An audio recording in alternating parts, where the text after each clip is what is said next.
नमस्कार दोस्तों, मिस्टर दास रिएक्शन का एक नए रिएक्शन वीडियो में मैं आपको स्वागत करता हूं।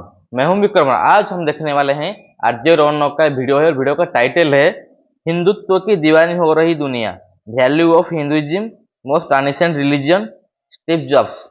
अच्छा, ये वीडियो का टाइटल है। ओरिजिनल वीडियो का लिंक मेरा वीडियो को डिस्क्रिप्शन में है, आप जाके ओरिजिनल वीडियो को जरूर देखिएगा। और प्लीज प्लीज प्लीज मेरा रिएक्शन आपको अच्छा लगता है तो प्लीज मेरे चैनल को जरूर सब्सक्राइब कीजिए, मेरा वीडियो को लाइक कीजिए, शेयर कीजिए, कमेंट कीजिए। ठीक, तो चलो अभी वीडियो स्टार्ट करते हैं और वीडियो देखने के बाद वीडियो के ऊपर रिएक्शन देते हैं। दोस्तों, उत्तरकाशी के सिलक्यारा टनल में फंसे मजदूरों को आखिरकार 16 दिनों बाद सही सलामत बाहर निकाल लिया गया। इसे दुनिया के इतिहास के सबसे शानदार रेस्क्यू ऑपरेशंस में से एक माना जा रहा है। इस रेस्क्यू ऑपरेशन को कामयाब बनाने में अलग अलग एजेंसियों का तो रोल है ही, मगर इसका सबसे ज्यादा श्रेय बाबा बौखनाथ जी को दिया जा रहा है। लोकल लोग बताते हैं कि जब टनल को बनाने का काम शुरू हुआ तो यहाँ बाबा बौखनाथ जी का एक प्राचीन मंदिर था जिसे तोड़ दिया गया था, जिससे बाबा नाराज हो गए। लोग कहते हैं कि यही वजह रही है कि पहले टनल का एक हिस्सा गिरा, मजदूर अंदर फंस गए और जब रेस्क्यू शुरू किया गया तो कभी लैंडस्लाइड हुई, कभी मशीन टूट गई, तो कभी सामने बड़े पत्थर आ गए। जब किसी तरह से बात बनती नहीं दिख रही थी तो रेस्क्यू टीमों को बाबा बौखनाथ के गुस्से की बात बताई गई और वहीं सुरंग के बाहर उनकी एक मूर्ति स्थापित की गई। लोगों ने उनसे माफी मांगकर काम फिर से शुरू किया। ऑस्ट्रेलिया से आए एक्सपर्ट एर्नोल्ड डिक्स भी हर रोज काम शुरू होने से पहले बाबा से आशीर्वाद लेते थे और शाम को फिर से उनकी मूर्ति को नमन करते थे। आज जब 16-17 दिनों बाद मौत को मात देकर ये मजदूर बाहर लाए गए हैं तो इसके पीछे बाबा की कृपा मानी जा रही है। एर्नोल्ड डिक्स ने भी कई बार इस बात का जिक्र किया है कि अगर पहाड़ ने कुछ लोगों को अपने अंदर ले लिया है तो हम उनसे इस बात की इजाजत मांग रहे हैं कि क्या हम इन लोगों को वापस बाहर निकाल सकते हैं। मतलब उन्होंने कभी भी ये अहंकार नहीं दिखाया कि हम पहाड़ को जीत सकते हैं, बल्कि पूरी विनम्रता के साथ हमेशा पहाड़ को ईश्वर का दर्जा दिया कि हम उससे सिर्फ और सिर्फ अपने लोगों को वापस लेने की परमिशन मांग रहे हैं। दोस्तों, उत्तरकाशी का रेस्क्यू ऑपरेशन एक बार फिर भारत के उस चरित्र को, उस कैरेक्टर को बताता है जिसकी आज पूरी दुनिया कायल हो रही है। एक ऐसा चरित्र जिसमें हम अपना फर्ज पूरी ईमानदारी और मेहनत से निभाएंगे, लेकिन ये भी स्वीकार करेंगे कि होगा वही जो ईश्वर चाहेगा। और उत्तरकाशी की घटना ने एक बार फिर उसे सही साबित कर दिया। ये कहने में मुझे कोई हर्ज नहीं है कि भारत और हिंदुत्व के इसी चरित्र ने आज पूरी दुनिया को इसकी ओर आकर्षित किया है। कैसे आकर्षित किया है और लगातार कर रहा है, आज के इस वीडियो में हम इसी के बारे में डिटेल में बात करेंगे। दोस्तों, पिछले दिनों बैंकॉक में विश्व हिंदू कांग्रेस का आयोजन हुआ। इस इवेंट में थाईलैंड के प्रधानमंत्री ने हिंदू धर्म को लेकर ऐसी बात कर दी जिसे सुनकर हर कोई हैरान रह गया। थाईलैंड के प्रधानमंत्री ने कहा कि आज पूरी दुनिया में जैसे हालात हैं उसमें हिंदू धर्म के संस्कार ही पूरी दुनिया को बचा सकते हैं। इससे पहले अमेरिका में राष्ट्रपति पद के उम्मीदवार विवेक रामास्वामी से जब ये पूछा गया कि वो किस तरह की पॉलिटिक्स करना चाहते हैं तो रामास्वामी ने बेहिचक कहा कि मैं हिंदू हूं और मैं अपनी उन हिंदू वैल्यूज को बेस बनाकर ही राजनीति करूंगा, क्योंकि मुझे लगता है कि आज अमेरिका को उन वैल्यूज की सख्त जरूरत है। Say my faith, I'm Hindu. I believe there's one true God. I believe God put each of us here for a purpose. My faith teaches me that we have a duty, a moral duty, to realize that purpose, that we're God's instruments. He works through us in different ways, but we are still equal because God resides in each of us. That's the core of my faith. इससे पहले England के प्रधानमंत्री Rishi Sunak G20 के लिए भारत आए थे, तब भी उन्होंने खुद को एक प्राउड हिंदू कहा था। वो दर्शन करने दिल्ली के अक्षरधाम मंदिर भी गए थे, जिन अंग्रेजों ने 200 साल तक भारत पर राज किया। आज उसी इंग्लैंड के पीएम हाउस में एक भारतीय मूल का शख्स राज कर रहा है। वो वहां हिंदू रीति रिवाज से सारे वार त्योहार मना रहा है। अमेरिका के शहरों में कई सालों से दिवाली की छुट्टी दी जाने लगी है। यूएई जैसे मुस्लिम देश में दिवाली पर स्कूलों में 4 दिन की छुट्टियां की गई। ये सब बातें साफ बता रही हैं कि अपनी सनातन परंपरा और वैल्यूज पर चलते हुए हिंदू कम्युनिटी बिजनेस से लेकर राजनीति तक हर एक जगह अपना परचम लहरा रही है। एक ऐसा धर्म जिसने कभी किसी देश पर कब्जा नहीं किया, जिसने कभी जबरन दूसरों का धर्म नहीं बदला, मगर आज सिर्फ और सिर्फ अपनी अच्छाई की वजह से हिंदू धर्म पूरी दुनिया में सम्मान पा रहा है। तो किस तरह हिंदू धर्म दुनिया को राह दिखा रहा है? इजराइल हमास युद्ध से लेकर रूस यूक्रेन वॉर तक और वेस्टर्न कंट्रीज में टूटते परिवारों और बढ़ते डिप्रेशन के बीच क्यों हर किसी को हिंदू धर्म में ही सुकून दिखाई दे रहा है? आइए इस वीडियो में इसी पर डिटेल में बात करेंगे। वीडियो ध्यान से देखिएगा, पसंद आए तो इसे अपने दोस्तों यारों रिश्तेदारों से जरूर शेयर करिएगा, क्योंकि बड़ी मेहनत से हम ये वीडियो बनाते हैं। हम चाहते हैं ज्यादा से ज्यादा लोगों तक पहुंचे। आइए शुरू करते हैं। नमस्कार, जय हिंद दोस्तों, मैं हूं रौनक। दोस्तों, स्टीव जॉब्स को 21वीं शताब्दी का सबसे बड़ा इनोवेटर माना जाता है। अपने करियर के शुरुआती दौर में जब वो जिंदगी के मायने समझने की कोशिश कर रहे थे तो वो भारत आए। इसी दौरान वो नीम करोली बाबा के आश्रम गए। स्टीव जॉब्स का कहना था कि महाराज जी की एक झलक ने उनके दिमाग पर छाया सारा अंधेरा हटा दिया। उन्हें अपनी जिंदगी का मकसद साफ समझ में आ गया।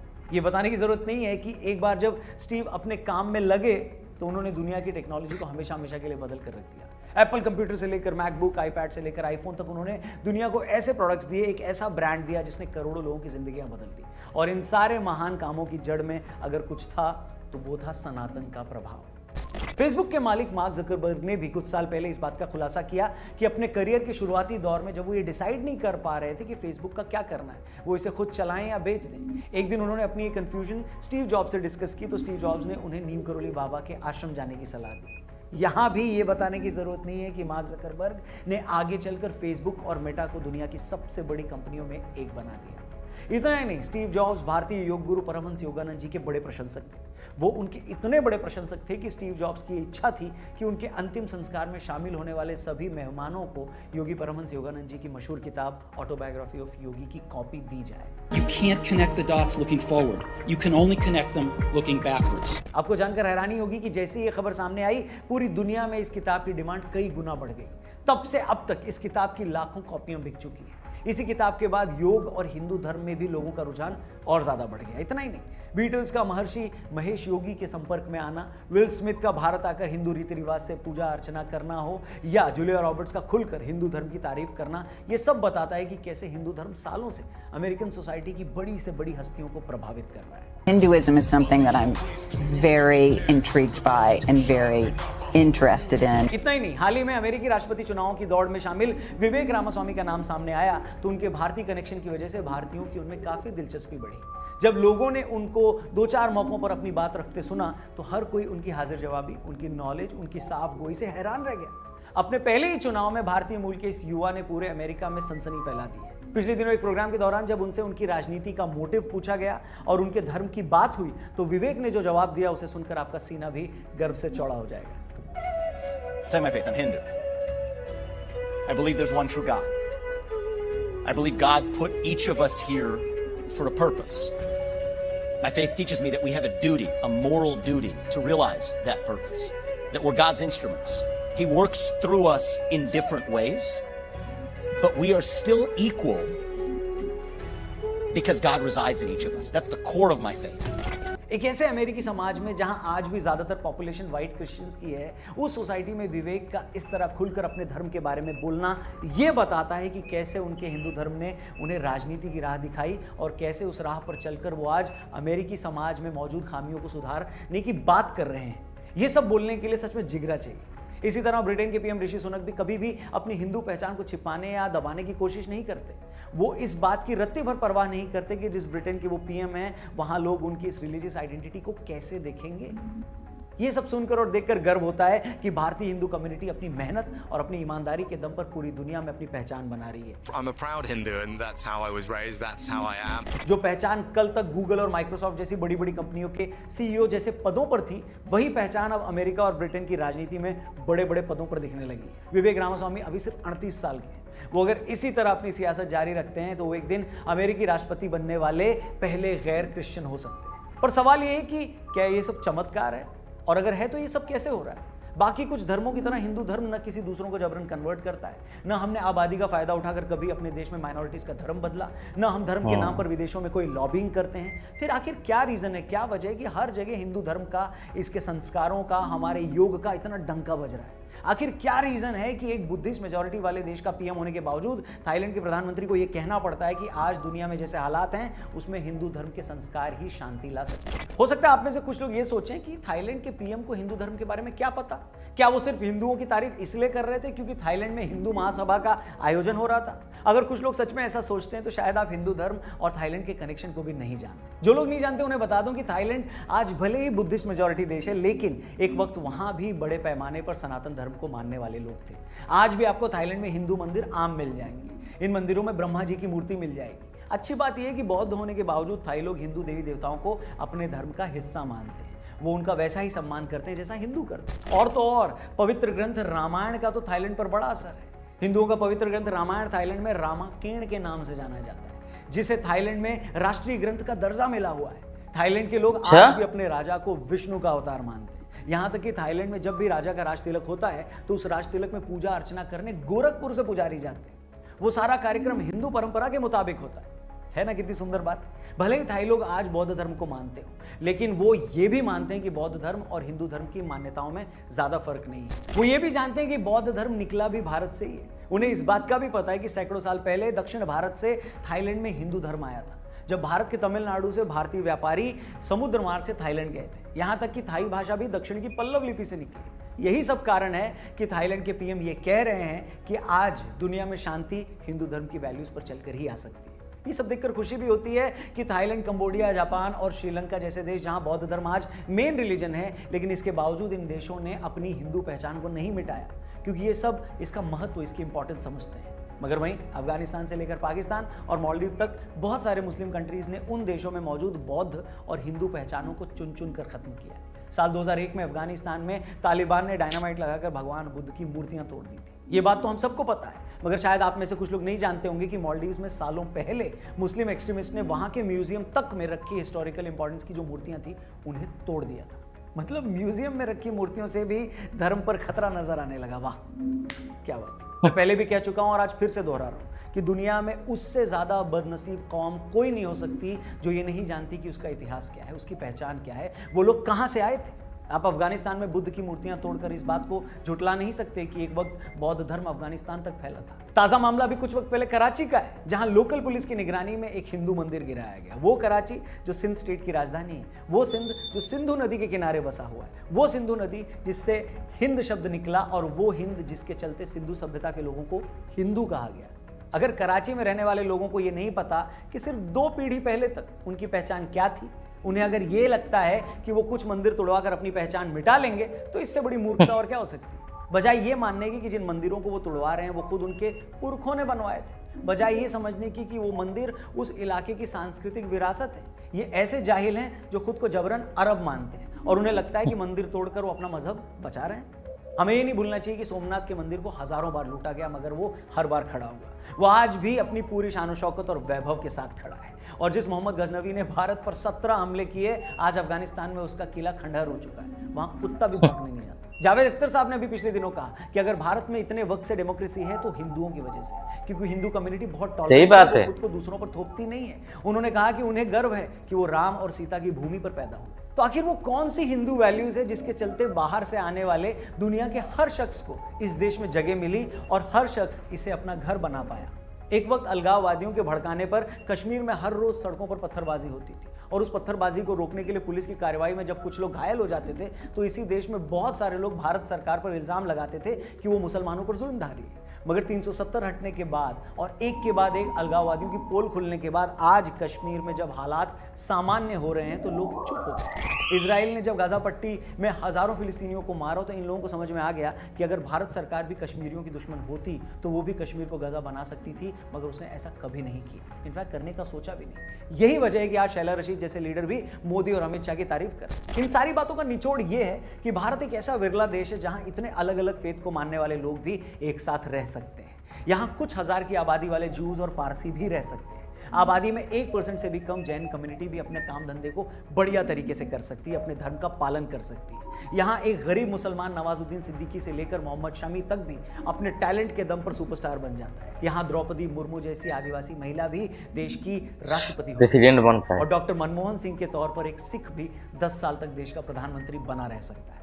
वैसे तो किसी भी व्यक्ति के पद के बाद उसकी धर्म या जाति बताना छोटी बात लगती है, मगर यहाँ ये बातें सिर्फ इसलिए कहनी जरूरी है क्योंकि आज भी बहुत सारे ऐसे लोग हैं जो 2-4 घटनाओं को आगे रखकर पूरी हिंदू कम्युनिटी को बदनाम करते हैं। अगर इस देश में आज भी 80% आबादी हिंदुओं की है और ये देश आज भी सेक्युलर और अगर लोकतांत्रिक बना हुआ है तो इसमें सबसे बड़ा क्रेडिट आपका है। इस देश की मेजॉरिटी पॉपुलेशन को ये क्रेडिट जाता है, उनके संस्कारों को जाता है, जो अपने धार्मिक विश्वास किसी पर थोपती नहीं है, वो किसी भी धर्म को खुद से कम नहीं मानती, जो ये नहीं चाहती कि दुनिया के सारे धर्म खत्म हो जाएं और बस हमारा राज हो।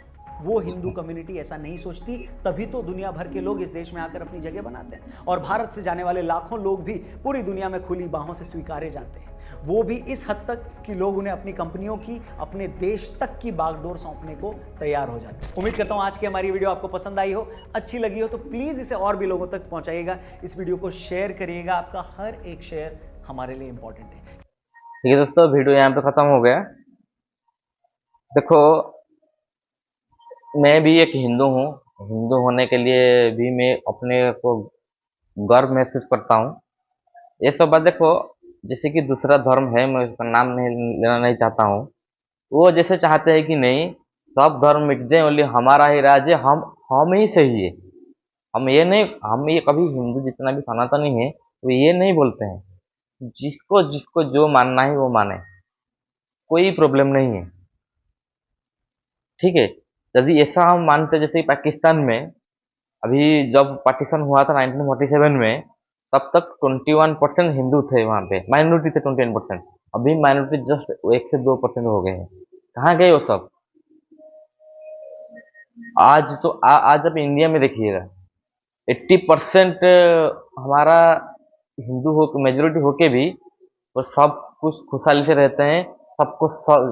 एक हिंदू को जो सुविधा मिलता है, एक मुस्लिम को मिलता है, क्रिश्चियन को मिलता है, कि जैन को मिलता है, सबको मिलता है सेम। All are equal. हम कभी नहीं चाहें कि किसी को धर्म परिवर्तन करके हम क्या करें, हम आगे बढ़े। हम नहीं, क्योंकि हमको हमारे धर्म के ऊपर विश्वास है। इसीलिए तो आज सारे दुनिया में हमारा जय जयकार हो रहा है। कितना बड़े बड़े लोग, स्टीव जॉब्स जो एप्पल का जो फाउंडर है, वो खुद बोलता है कि मैं नीम करोली बाबा के पास जब गया तब जाके मेरी जिंदगी में खुशहाली आया। उनका जो बातें थे उनको वही बातों को मैं सुना, उसके बाद मेरा अंदर में एक जो जोश आया कि मैं उसके आगे आगे काम कर पाया। मार्क जुकरबर्ग, फेसबुक का, मेटा का जो ओनर है, वो भी वही है। आप ये सोच सकते हो। ठीक है, ठीक है, ये सब बात तो दूसरे चीज बात बोलना नहीं चाहिए, क्योंकि कुछ लोग होंगे उनको भी खराब लगेगा। लेकिन बात सही है, आपको खराब लगता है, लेकिन जो जो सही है वो सही है। हम कभी भी किसी को कन्वर्ट नहीं किए फोर्सफुली। आपके वहाँ लिखा हुआ है कि जो सही से कन्वर्ट हो जाए, नहीं तो उसको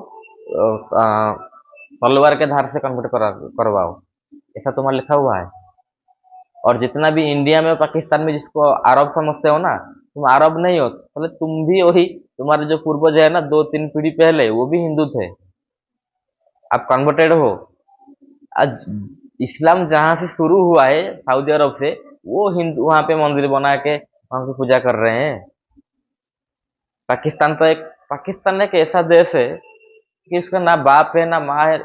बच्चा तो हमारी ही है, हाँ हाँ हाँ हाँ, हमसे ही निकला है, लेकिन वो अपना माता पिता को भूल गया है। जिसे बोलते हैं ना, नाजायज हो गया है पाकिस्तान। अभी उसको समझ में नहीं आ रहा है, लेकिन जब तक वो समझ में आएगा उसको, तब तक सब कुछ खत्म हो गया होगा। खैर ठीक है, वीडियो को यहीं पे वाइंड अप करते हैं। आप प्लीज मेरे को कमेंट करके बताइएगा मेरा वीडियो आपको कैसा लगा, मेरा रिएक्शन आपको कैसा लगा। और मेरा रिएक्शन आपको अच्छा लगा है तो प्लीज मेरे चैनल को जरूर सब्सक्राइब कीजिए, और मेरे वीडियो को लाइक कीजिए, शेयर कीजिए, कमेंट कीजिए। ठीक है, तो प्लीज मेरा रिक्वेस्ट है, प्लीज प्लीज प्लीज सब्सक्राइब कीजिए मेरे चैनल को। और अभी तो बहुत कम सब्सक्राइबर है, मैं लगभग 6-7 महीने से वीडियो बना रहा हूँ। थोड़ा मैं कंटिन्यूसली नहीं बना पाता था, अभी बीच में 1 महीना गैप हो गया था। लेकिन मैं ट्राई करता हूँ, क्योंकि मेरा अभी ड्यूटी है, मेरा ड्यूटी चलता है, तो थोड़ा इधर उधर टाइम नहीं हो पाता है, क्या करूँ। प्लीज़ मेरा वीडियो आपको अच्छा लगता है तो प्लीज़ मेरे चैनल को सब्सक्राइब कीजिए, और लाइक कीजिए, शेयर कीजिए, कमेंट कीजिए। ठीक है, तो चलो वीडियो कहीं पे वाइंड अप करते हैं। आपके साथ मिलना होगा एक नया रिएक्शन वीडियो में। तब तक के लिए जय हिंद, जय भारत, जय जगन्नाथ।